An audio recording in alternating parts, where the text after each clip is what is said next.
महाकाली नदीमा जुन अहिले भारतद्वारा तटबन्ध निर्माण गरियो भनेको ठाउँ छ। आजभन्दा मलाई ठ्याक्क मिति त अहिले सम्झना भएन, तलमाथि नपरोस्। यो 2 वर्ष अगाडि महाकाली नदीमा धेरै ठुलो बाढी आयो। बाढी आएपछि त्यो बाढीले नेपालतर्फको भूभागलाई कटान गरेर एउटा वन कार्यालय अनि स्वास्थ्य कार्यालय लगायतका केही हाम्रा कार्यालय जो खलङ्गा सदरमुकामको छेउमा थिए तिनीहरू बगे। अनि बगेर त्यो वन कार्यालय र स्वास्थ्य कार्यालयको भवनको जुन सानो अवशेष थियो त्यो नदीले धार परिवर्तन गरेर पारिपट्टि अर्थात् नेपालबाट पश्चिम पट्टि गयो। म 1.5 वर्ष अगाडि त्यहाँ गएको थिएँ। त्यहाँ गएर त्यहाँका स्थानीय व्यक्तिहरूले यसरी महाकाली नदीले धार परिवर्तन गर्यो, बाढी आएर हाम्रो वन कार्यालय सहित 3-4 वटा कार्यालय भवनहरू पनि बगायो। अहिले तिनीहरूको अवशेष त्यहाँ छ भनेर मलाई उहाँहरूले देखाउनु भयो। महाकाली नदी यतापट्टि नेपालतिर टाँसिएर यता धार परिवर्तन गर्यो, पहिले उतापट्टि बग्दो रहेछ। अनि त्यो बाढीको कारणले गर्दाखेरि यता आयो र मैले त्यो हेर्नको लागि त्यहाँको प्रमुख जिल्लाधिकारीजी अनि अनुसन्धानको प्रमुख र प्रहरी प्रमुख र केही त्यहाँका राजनीतिक दलका साथीहरूलाई लगेर म तल बगरमै गएँ। बगरमा गएपछि प्रत्यक्ष रूपमा ती भवनका त्यहाँका त्यो भवनका बालुवामा गाडिएका केही भागहरू माथि, त्यहाँदेखि त्यो गाडीको ठाउँबाट अझै पर भारतीय क्षेत्र अझै पर त्यस्तो त्यहाँ देखा पर्यो। त्यो देखा परेपछि मैले उहाँहरूलाई के भने यो भूभागसँग गाँसिएको कुरा, यो त फेरि नदीदेखि पारी पर्यो भनेर कुनै पनि बेला हामीले गुमाउन सक्छौँ। तपाईँहरूले यस सम्बन्धमा गृह मन्त्रालय र सम्बन्धित निकायमा परराष्ट्र मन्त्रालयमा समेत जानकारी गराउनु भएको छ कि छैन भनेर मैले सोधेँ। उहाँहरूले के भन्नुभयो भने हामीले जानकारी गराइसकेका छौँ। मान्यजी पनि त्यहाँ जाँदाखेरि गृह मन्त्रालयमा जोड दर दिनुभयो भने हामीलाई सजिलो हुन्छ र माथिबाट अहिलेसम्म हामीले निर्देशन प्राप्त नगरेको हुनाले यो गाह्रो परिराखेको छ भनेर उहाँहरूले भन्नुभयो। त्यसपछि म काठमाडौँ आएर मैले गृह मन्त्रालयका सम्बन्धित व्यक्तिहरूसँग फोन गरेर भने त्यहाँ यस्तो यस्तो छ, हाम्रो त्यो भूभाग गुम्न सक्दछ। हाम्रो देशमै टाँसिएका कतिपय भूभाग त अतिक्रमणमा परेका छन् भने नदीले धार परिवर्तन गरेर पारिपट्टि पश्चिमतर्फ गएको भाग त त्यो गुम्न सक्ने धेरै खतरा हुन्छ। गृह मन्त्रालयले समयमा ध्यान दियोस् र त्यो क्षेत्रमा के गर्नुपर्ने हो, आवश्यक कारवाही गर्नु उचित हुन्छ भनेर मैले भने। त्यति भनेपछि सम्बन्धित व्यक्तिहरूले चाहिँ ठिक हो, हाम्रो ध्यान आकर्षित भएको छ, त्यहाँ हामी त्यस सम्बन्धमा काम कुरा गर्छौँ भनेर उहाँहरूले भन्नुभयो। त्यसपछि उहाँहरूले के गर्नुभयो, कसो गर्नुभयो त्यो त मलाई जानकारी छैन। तर केही समय अगाडि त्यहाँबाट के कुरा आयो भने त्यो सञ्चार माध्यममा पनि आयो, त्यहाँबाट धेरै लामो समयसम्म प्रतिनिधित्व गर्ने माननीय दिलेन्द्र बडु जो दार्चुलाबाट धेरै लामो समयदेखि प्रतिनिधित्व गरिरहनु भएको छ, उहाँ नेपाली काङ्ग्रेसको तर्फबाट को नेता पनि हो। उहाँले यो कुरा प्रतिनिधि सभाको बैठकमा पनि बोल्नुभयो केही दिन अगाडि। तर त्योभन्दा अगाडि त्यसको नक्सासहित सम्पूर्ण विवरण नेपालका प्रमुख समाचार माध्यमहरूमा प्रकाशित भइसकेको छ र मैले त्यसपछि पहिले पनि म त्यो ठाउँमा गएको र मैले त्यो ठाउँ आफै हेरेको।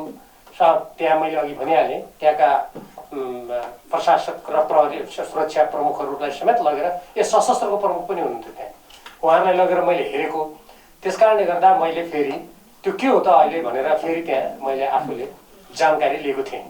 त्यहाँ जुन मैले अघि आरम्भमा नै भने महाकाली नदीमा बाढी आउँदाखेरि यतापट्टिका कार्यालयहरू पनि बगायो, धार पनि यतापट्टि च्यापेर परिवर्तन गर्यो। त्यसले गर्दा त्यो पारिपट्टि नदीको पश्चिमपट्टि पर्न गयो त्यो भाग हाम्रो। त त्यस्तो भूभागमा भारतले तटबन्ध बनाउने कुरा नेपालको भूभागमाथि सोझै त्यो अतिक्रमण हुन्छ र यस्तो कुरामा नेपाल सरकारले समयमा ध्यान दिनुपर्ने, परराष्ट्र मन्त्रालयले ध्यान दिनुपर्ने, गृह मन्त्रालयले ध्यान दिनुपर्ने अति आवश्यक कुरा हो। यो यत्रो विषय, यति संवेदनशील विषय त्यो समाचार माध्यममा आइसक्यो, त्यहाँबाट प्रतिनिधित्व गर्ने मान्य सदस्यले प्रतिनिधि सभामा बोलिसक्नुभयो। तर नेपाल सरकारको सम्बन्धित निकायले त्यसबारे केही पनि नबोल्ने, जानकारी पनि नगराउने, यो धेरै दुःखको कुरा हो र यो आपत्तिजनक कुरा पनि हो। किनभने राज्यको सबभन्दा पहिलो कर्तव्य देशको भूभागको रक्षा गर्नु हो र त्यसपछि नागरिकहरूको पनि रक्षा गर्नु हो। र अहिलेसम्म त्यस सम्बन्धमा सरकारको तर्फबाट कुनै कुरा नआएको हुनाले म पनि अचम्म परेको छु। म त्यही प्रदेशको बासिन्दा हुँ र हामी सबैलाई थाहा छ त्यही दार्चुला जिल्लामा हाम्रो लिम्पियाधुरा, लिपुलेक र कालापानीमा भारतले अतिक्रमण गरेर कथित बाटोको उद्घाटन गर्दा देशभरिका देशभक्त जनताले, नेपालका जनताले आवाज उठाए र संसदमा त्यो आवाज उठ्यो। स्वयं नेपाल सरकारले पछि आफ्नो भूभागलाई समावेश गरेर नेपालको नक्सा, जो जनजातिको भाषामा चुच्चे नक्सा भनेर प्रचलित छ, किनभने हाम्रो लिपुले, कालापानी, लिम्पियाधुराको जुन भूभाग छ त्यो भूभागको यसो पश्चिम उत्तरपट्टि एउटा चुच्चो निस्केको हुनाले त्यसलाई चुच्चे नक्सा भनेर पनि सर्वसाधारण जनजीवनमा भन्ने गरिएको छ। त्यसरी सर्वसम्मतिले संसदबाट भारतले अतिक्रमण गरेको त्यो भूभाग हाम्रो आफ्नो नक्सामा राखेर समावेश पनि भयो, सर्वसम्मतिबाट पारित भएर त्यो नक्सा पनि आयो। और त्यही दार्चुला जिल्लामा पटक पटक यो कुरा उठ्ने गरेको छ। योभन्दा अगाडि पनि एकचोटि के भयो भने खलङ्गाबाट नजिकै क्षेत्रमा मैले पनि त्यो पनि आफै त्यहाँ निरीक्षण गरेको मैले हेरेको छु। त्यो ठाउँ खलङ्गाभन्दा अलिकति उत्तरतिर त्यो खलङ्गाकै छेउमा गएपछि पारिपट्टि भारतले एउटा सडक बनाइरहेको छ। पोहोर साल के भयो भने भारतले सडक बनाउँदाखेरि ठुला ठुला ढुङ्गाहरू त्यो विस्फोटको कारणले गर्दाखेरि महाकाली नदीमा आए। ती यति धेरै ठुल्ठुला ढुङ्गाहरू आए कि त्यसले महाकाली नदीको धारलाई छेकेर सबै हाम्रो खलङ्गा बजार बग्ने खतरा भयो।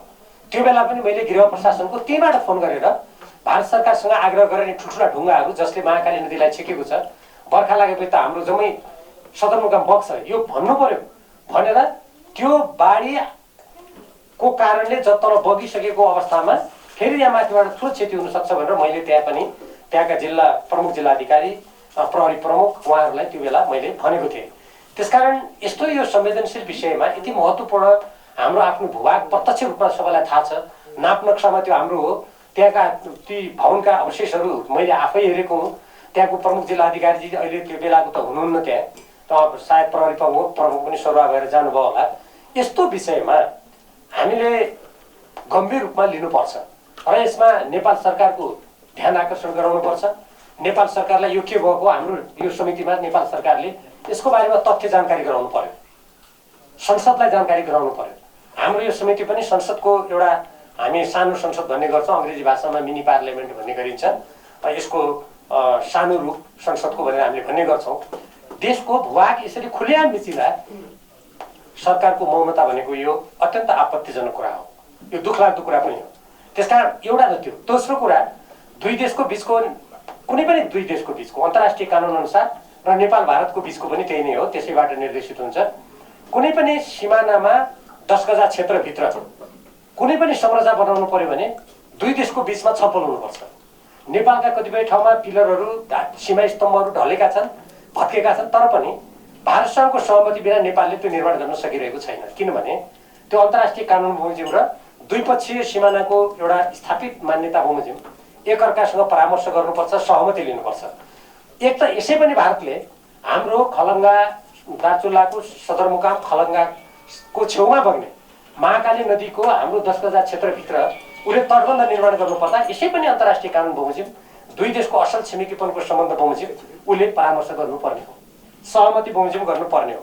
त त्यसमा पनि मैले अघि नै यहाँहरूको अगाडि प्रस्तुत गरेँ, मैले आफैले प्रत्यक्ष रूपमा हेरेको प्रशासनको उपस्थिति सहित त्यो नेपालको भूभाग नदीको धार बदलिएर बाढीको कारणले गर्दा त्यहाँ ठुलो बाढी आएको थियो। हामीलाई थाहा छँदैछ, खलङ्गा बजारका धेरै घरहरू भएको यहाँहरूलाई सम्झना होला। नेपालका सबै सञ्चार माध्यममा धेरै ठुलो विषयको रूपमा यो आएको थियो। अब त्यो ठाउँमा त्यत्रो तटबन्ध भारतले निर्माण गर्दा आफ्नो भूभाग मिचिँदा पनि चुप लाग्ने भनेको त यो राज्यको एकदम गैरजिम्मेवार काम हो, सरकारको एकदम गैरजिम्मेवार काम हो। र यस्तो खालको संवेदनशील विषयप्रति ध्यान नदिएर अनि अरू कुरातिर अल्मलाइरहने कुरा यो हुन सक्दैन। त्यसकारण मेरो विशेष मान्य सभापति जो मेरो विशेष आग्रह के छ भने यस विषयमा नेपाल सरकारले तुरुन्तै यो संवेदनशील विषय यत्रो दिनसम्म सार्वजनिक भइसक्यो, संसदमा त्यहाँको प्रतिनिधित्व गर्ने मान्यजीले उठाइसक्नुभयो, तर पनि सरकारले कुनै पनि मतलब नराखेको हुनाले 7 दिनभित्र, अझ सकिन्छ भने 3 दिनभित्र यो निर्देशक समितिलाई, यो संसदलाई नेपाल सरकारले त्यहाँको स्थिति के हो यथार्थ त्यो कुराको जानकारी गराउनुपर्छ र अन्तर्राष्ट्रिय कानुन बमोजिम र दुई देशको असल छिमेकी सम्बन्धको मान्यता अनुरूप जसरी भारतले त्यहाँ तटबन्ध बनाइरहेछ यस सम्बन्ध नेपाल सरकारले तुरन्त भारतसँग वार्ता गरोस् र त्यसको यथार्थबारे हामीलाई जानकारी गराओस् भनेर हामीले निर्देशन दिनुपर्छ। सँगसँगै यो फेरि दार्चुलाकै कुरा भएको हुनाले लिम्पियाधुरा लिपुले कालापानीको सम्बन्धमा जुन संसदबाट नेपालको नक्सा त्यो भूभागलाई समेटेर पारित भएको छ, अब त्यसलाई साँच्चीकै नेपालको हकभोग कायम गर्नको लागि नेपाल सरकारले के गर्दैछ, यो त्यही दार्चुलाको कुरा त्यसैसँग जोडिएको हुनाले यसबारे पनि यो अन्तर्राष्ट्रिय यो हाम्रो राज्यका निर्देशक नीति र दायित्वको सिद्धान्त सम्बन्धी निर्देशक जुन समिति छ, यो समितिलाई जानकारी गराउने कुरामा निर्देशन गर्नुपर्छ। किनभने हामी नेपालका नागरिकहरू, नेपाल सरकारले आफ्नो सिमाना अतिक्रमण भएको, मिचिएको, खुलेआम त्यहाँ चाहिँ अन्तर्राष्ट्रिय कानुन मान्यता, सिमाना सम्बन्धी विधिहरू मिचिएको अवस्थामा संसदलाई पनि जानकारी गराउनु पर्यो, नेपाली जनतालाई पनि जानकारी गराउनु पर्यो, आफ्नो भौगोलिक अखण्डताको रक्षाको लागि आवश्यक पाइला पनि चाल्नु पर्यो। यसको लागि हामीले त्यो निर्देशन दिनु उपयुक्त हुन्छ जस्तो मलाई लाग्छ। धन्यवाद। माननीय